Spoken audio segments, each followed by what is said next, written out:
Bonjour les amis, bienvenue sur Caraïbes Entrepreneurs. Je suis très content de vous retrouver pour cette nouvelle vidéo. Donc aujourd'hui, nous allons parler des entretiens d'embauche dans le groupe GBH ou chez le groupe GBH. Donc voilà, vous savez que le groupe GBH, c'est un groupe qui est très très connu aux Antilles, mais aussi en Outre-mer, aussi à l'international. Donc il y a un article qui est sorti le 23 janvier 2025, voilà, qui nous parle des questions relatives aux entretiens d'embauche dans le groupe GBH et qui dépassent les limites légales.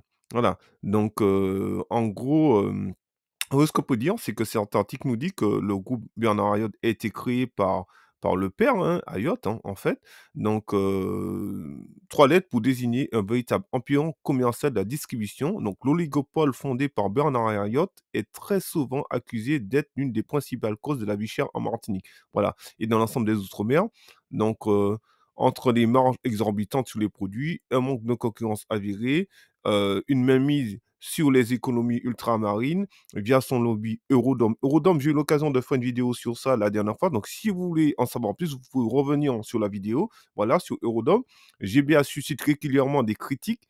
Dernièrement, des voix anonymes s'élèvent pour dénoncer des pratiques illégales lors des entretiens d'embauche. Donc, vous voyez, même lors des entretiens d'embauche, voilà, ils font des pratiques illégales, voilà, qui se transformeraient en véritable interrogatoire. Donc, ce n'est même plus un entretien d'embauche classique, mais ce sont véritablement des interrogatoires et des agissements, s'ils sont avérés vrais, seraient évidemment contraires à la loi.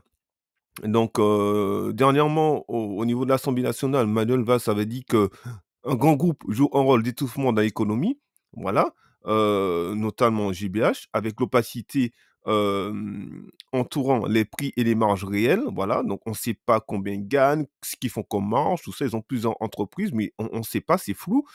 Donc, qui soulève des questions sur l'équité des pratiques commerciales en Martinique et ailleurs, a déclaré le nouveau ministre des Outre-mer et ancien Premier ministre Manuel Valls. Par ces mots, il désignait le groupe économique que tout le monde connaît, craint, mais dont personne ne peut se passer. Donc, en fait, ce sont des gens qui ont une puissance économique, voilà, et ce sont en fait des gens qui ont un certain pouvoir économique et politique. Voilà. Et voilà, l'article revient aussi sur ce que le grand-père de Hayat avait tenu comme propos, hein. L'article nous dit que, rappelez-vous, dans une interview datant du début de 1960, son grand-père avait tenu des propos ouvertement racistes et infantilisants à l'égard de la population afrodescendante, pourtant majoritaire en Martinique. Donc voilà, donc ce sont des gens qui ont une mentalité, qui ont une manière de faire par rapport à la population afrodescendante, surtout quand nous savons que le gouverneur Ayotte, ce sont des personnes qui sont issues des colonies, en fait. Ce sont des personnes voilà quoi, qui sont issues des colonies. Voilà, ce sont des békés, donc des descendants de blancs créoles, hein, et notamment des colons esclavagistes. Voilà. Donc, ce qui s'est passé aussi, c'est qu'il y a eu un article qui est sorti dans le journal Libération, voilà, grâce à un haut cadre du groupe Bernard Ayotte et qui a dénoncé aussi les pratiques, notamment les pratiques du groupe Bernard Ayotte. Voilà. On parle aussi, on revient encore sur la présence de son propre lobby, voilà, Eurodom. Eurodom au sein de l'Union européenne. Eurodom, c'est une association, voilà, qui milite entre guillemets pour le développement de l'agriculture aux Antilles. Mais quand on regarde aujourd'hui, notre agriculture est très peu développée. Et la seule agriculture qui est développée, c'est la canne à sucre et la banane. En fait, ce sont ces gens-là qui vont défendre nos intérêts, qui vont demander des subventions. Mais ce qu'on voit aujourd'hui, que la plupart des subventions qui sont demandées à l'Union européenne vont dans leur poche, notamment dans la banane et dans la canne à sucre. Et les agriculteurs antillais, les vrais, voilà, qui veulent développer l'exploitation, ils se retrouvent limités. Et même de jeunes agriculteurs qui veulent développer, créer leur structure, voilà, des fois, ça dure très très longtemps pour pouvoir s'installer. Voilà. En plus de ça, ce sont des gens aussi qui sont très distraits par rapport à ce qui, dans leur business, en fait. Et il y a très peu de journées des journaux antillais qui parlent de cela et la plupart des journaux qui parlent de cela, ce sont des journaux, en fait, qui sont basés à Paris, quoi et qui appartiennent eux-mêmes à des milliardaires, voilà. Mais sinon, en Martinique, on parle pas beaucoup du groupe Bernard et Arnault, leur financement, ce qu'ils font, tout ça. Rien n'est dénoncé parce qu'ils sont présents aussi à la radio et aussi voilà, dans la sphère politique économique. Voilà, donc en fait, l'article revient aussi je vais vous mettre en lien alors cet article. L'article revient aussi, sur, le fait que depuis 6 ans, Bernard Ayotte n'a le groupe GBH notamment, n'a pas déposé ses comptes, voilà.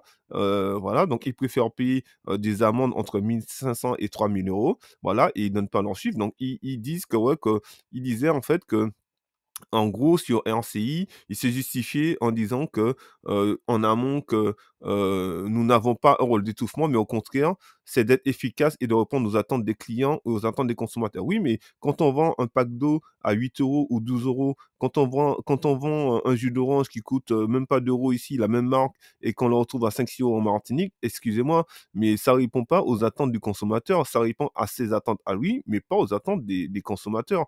Donc il dit après, si vous n'êtes pas au rendez-vous de ces attentes et que vous n'êtes pas efficace sur les prix, vous êtes mort à titre finalement défendu. Et ben dans ce cas-là, pourquoi vous multipliez les hyper et supermarchés en Martinique? Pourquoi vous faites 4,5 milliards d'euros, voilà et voilà, donc en fait, le gars, il raconte n'importe quoi. Voilà. Donc après on lui pose la question: «Pourquoi depuis tout ce temps, il n'a pas déposé ses comptes, voilà, au tribunal de commerce?» Il dit: «La raison pour laquelle nous n'avons pas fait plus tôt, c'est que nous avons fait comme à peu près 80 des entreprises outre-mer. Donc déjà, où sont les stats? Qu'est-ce qui prouve que 80 d'entreprises d'outre-mer le font? Voilà, on ne sait pas. Il lance ça comme ça. Nous sommes sur un très petit marché très concurrentiel. Non, il il est pas très concurrentiel puisque on parle d'oligopole. Donc quand on regarde en Martinique, les concurrents, ce sont les familles Béquet et ce sont eux, ils se concurrencent eux-mêmes, mais c'est tous les mêmes familles. Donc il y a pas vraiment de concurrence, en fait. Voilà. Donc, en Martinique, dites-moi combien de Martiniquais ont des supermarchés et des hypermarchés? Voilà. Alors, même en Guadeloupe et en outre-mer. Alors, bien entendu, nous déposons nos comptes à l'administration depuis toujours et à tous les services d'enquête chaque fois qu'il y a eu et à chaque fois que ça nous a été demandé, nous avons toujours cherché à essayer de ne pas trop donner d'informations à nos concurrents. Donc, en fait, il dit que comme il y a de la concurrence, le marché étroit, il y a des concurrents, donc il préfère ne pas donner les informations fiscales, son chiffre d'affaires, tout ça, et préfère payer des amendes au lieu de dire ce qu'il fait vraiment. Mais c'est archi faux. On sait que ces concurrents, ce sont eux-mêmes leur propre famille. Donc voilà. Donc en plus de ça, quand on va consulter les comptes d'une entreprise sur Internet, il faut payer pour avoir les documents fiscaux. Donc il raconte vraiment n'importe quoi, cet homme. Voilà, on va continuer encore. Voilà, donc il raconte un petit peu, voilà. Et donc, on arrive au cœur du sujet. Donc, heu, donc il passe par le cabinet, Guintran, consultant, conseil en ressources humaines en outre-mer. Donc en fait, ce cabinet-là, en fait, c'est un Français, je crois, qui a ça et en fait, monsieur Guintran se présente et évoque ses liens étroits avec la Martinique grâce à sa femme, originaire de l'île. Elle serait, membre de la communauté Béki. Donc la femme de ce mec-là, qui a le cabinet et dont Bernard Ayotte est aussi, je crois qu'il est actionnaire de ce cabinet-là, voilà. La femme de ce gars-là, c'est une béquille. Donc, donc puis au lieu l'article nous dit que puis au lieu de s'intéresser à la motivation, compétence du candidat ou de la candidate, il va aborder sa vie privée. Il aborde sa vie privée. Il veut notamment savoir si la personne est mariée, en couple célibataire et si elle a un ou plusieurs enfants. Ces questions sont illégales. Donc il y a pas mal de témoignages des amis, voilà. Donc il y a des gens, voilà, je vais vous lire ce premier témoignage. Dans un premier temps, je tiens à vous féliciter pour la pertinence de votre contenu. Ensuite, j'aimerais vous faire part de mon soulagement à la vue de ce dernier poste. J'ai moi-même vécu une expérience très désagréable avec ce cabinet. À l'époque, mai 2004, j'ai candidaté pour un poste de responsable dans le groupe GBH. Il s'agissait d'une petite structure de 10 personnes encadrées. Voilà, après on lui a posé des questions, «Votre conjoint vous suit-il dans votre démarche de retour au pays?» N'ayant absolument jamais parlé de mon conjoint, pour moi c'est un non, car vous n'avez absolument pas les compétences pour ce poste. Donc la nana, on lui a posé des questions, elle n'a pas voulu répondre aux questions et elle dit qu'elle a 13 ans d'expérience en tant que responsable opérationnel dans un grand groupe parisien et elle a été recalée. Voilà. Elle dit aussi, hein: «Il a une attitude désobligeante par sa gestuelle, jette le stylo sur son bureau, essoufflement, quand je ne lui ai pas apporté les réponses qui pourrait confirmer les préjugés qu'il a eus à mon sujet, par exemple. Donc en fait, ce sont des gens on constate, hein, par rapport, à cet entretien que ce cabinet, en fait, ne juge même pas les personnes sur leurs compétences professionnelles. Les premières compétences qu'ils recherchent, c'est que est-ce que les personnes, heu, connaissent le groupe Bernard Arnault? Qu'est-ce qu'ils pensent de ce groupe? Quelle est leur position politique? Est-ce que ce sont des gens qui vont ne pas être en phase avec le groupe, la politique du groupe? Voilà, donc ils veulent vraiment des petits soldats, des gens vraiment qui sont clean par rapport à ça et c'est interdit par la loi. C'est un truc de malade. Donc on va reprendre un autre, témoignage. Donc cette personne nous dit: «À l'époque, je n'avais aucune idée de l'enjeu de cet entretien pour GBH, mais j'avais entendu dire que les gens pourraient fondre en larmes». Donc apparemment, il y a des gens lors des entretiens qui, voilà, ont fondu en larmes, voilà, qui étaient déstabilisés par les questions de ce consultant. Me concernant, pas de larmes, mais des questions plein la tête. Qu'est-ce que je viens de vivre exactement? Je rêve ou c'est de la torsion psychologique? Donc une quelqu'un qui a passé un entretien, hein. Je me retrouve donc elle dit: «Pourquoi je me retrouve à parler de mes parents en plein entretien d'embauche?» Donc ça n'a rien à voir avec ses parents et c'est interdit par la loi, les gars. Qu'est-ce qu'il y a qu'est-ce qu'il a réussi à interpréter d'après mon écriture? Parce qu'en fait, il demande des lettres manuscrites, hein. Voilà. Parce que oui, ce consultant existe d'avoir un courrier écrit à la main pour justifier de sa motivation. Graphologie sur nous, quoi. Elle le dit, voilà. Heu, voilà, en arrivant donc elle dit, hein, en arrivant ce qui l'a choqué, en fait, ce qui l'a marqué, heu, c'est qu'en arrivant dans le bureau qui est attribué, quand monsieur R est de passage au siège et après avoir serré la main et m'invité à m'asseoir, il me sort: «Donc vous viviez chez votre père». Encore aujourd'hui, je me demande comment ce consultant qui ne me connaît pas a pu avoir ces informations. Donc voilà, donc ils font aussi, je pense, des recherches sur les gens. Voilà, ils font pas mal de choses et c'est un truc de malade. Il y avait aussi un autre témoignage là, ça continue aussi, voilà, ça continue de ce côté-là. Attendez, je redescends un peu, tac, tac. J'ai même imaginé qu'il aurait pu le deviner dans ma manière d'écrire. C'est vrai à se poser des questions et j'espère qu'un jour, mais surtout, des employeurs auront à répondre de ces pratiques que l'on pourrait prêter au service secret français. Voilà. Donc en fait, elle dit, hein, ce que je vous ai dit, hein, des questions, surtout soit sur mes compétences, voilà et même ce qu'on appelle les soft skills, un jargon RH. Donc ma conclusion est que ce consultant n'a qu'un but, de jauger le potentiel de rébellion des candidats pour éviter à GBH d'avoir des mouvements sociaux. Voilà. Donc c'est après il continue, voilà, il continue. Donc il y a plein de témoignages, voilà, donc il voilà, donc un autre témoignage encore. Lors d'autres entretiens, ce monsieur Guintran pose des questions sur la famille du prétendant au poste, notamment les noms, les prénoms des parents, voire même des grands-parents. Question encore plus indiscrète, la raison de couleur de la peau très claire ou de celui ou de celle qui postule pour le groupe GBH. Donc, il pose même des questions sur la couleur de la peau, c'est un truc de malade.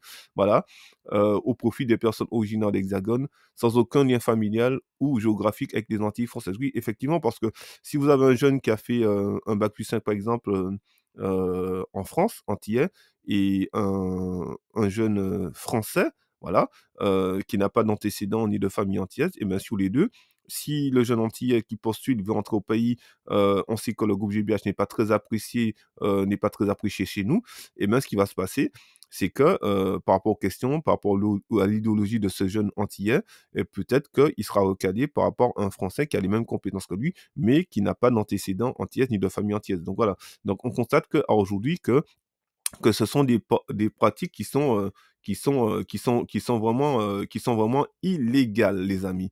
Voilà, donc on va terminer par ce dernier témoignage. «Bonjour, je souhaiterais également apporter mon témoignage aux pratiques illégales du cabinet de recrutement dirigé par monsieur, Guintran, pour le compte de GBH». Voilà. En 2021, j'ai été contacté du moins pour un poste de responsable RH au sein du groupe GBH en Martinique. Inutile de dire que ce type de poste est plutôt sensible vu la stratégie du groupe et de leur comportement vis-à-vis des éventuels mécontentements des salariés envers leurs méthodes. J'ai passé plusieurs entretiens avec les RH ainsi qu'avec les opérationnels du groupe qui s'étaient bien déroulés. Le dernier entretien du process est celui avec monsieur, Guintran. Lors de cet entretien, j'ai été confronté à des questions telles que: «Quels sont les professeurs de vos parents?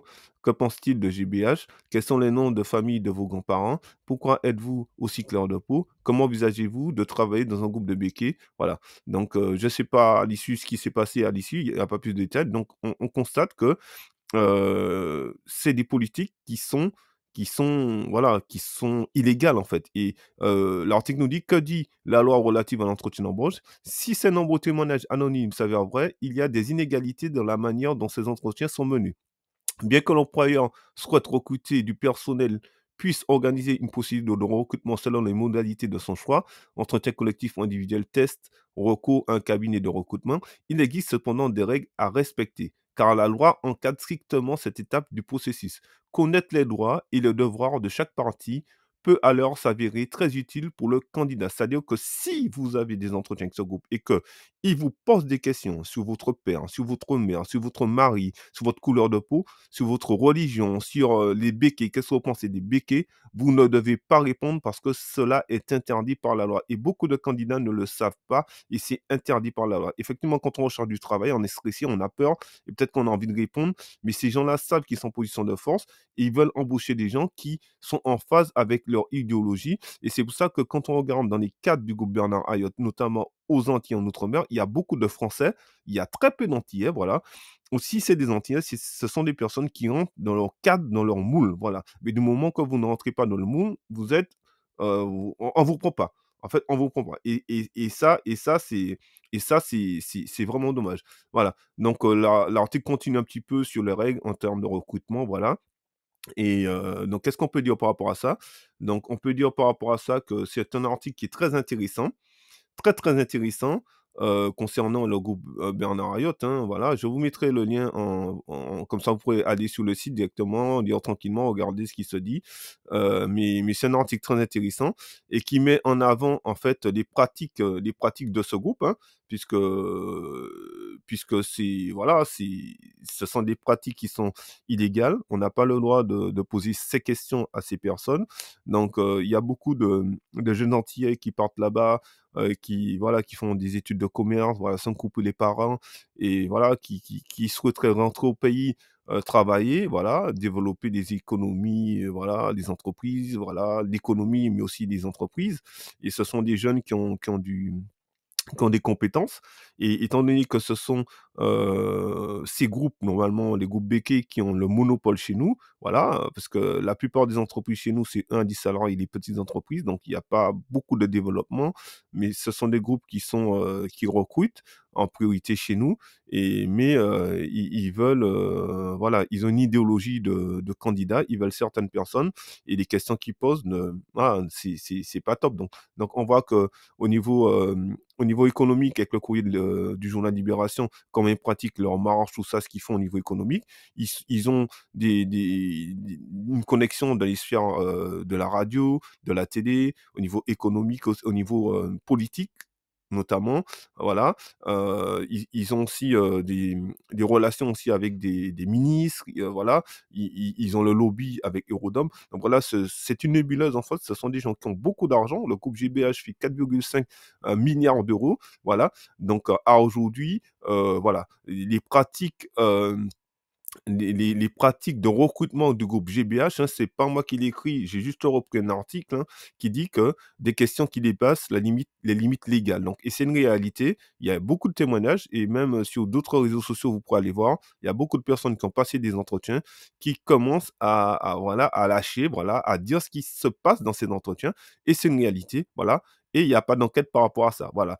Où est l'inspection du travail par rapport à ça?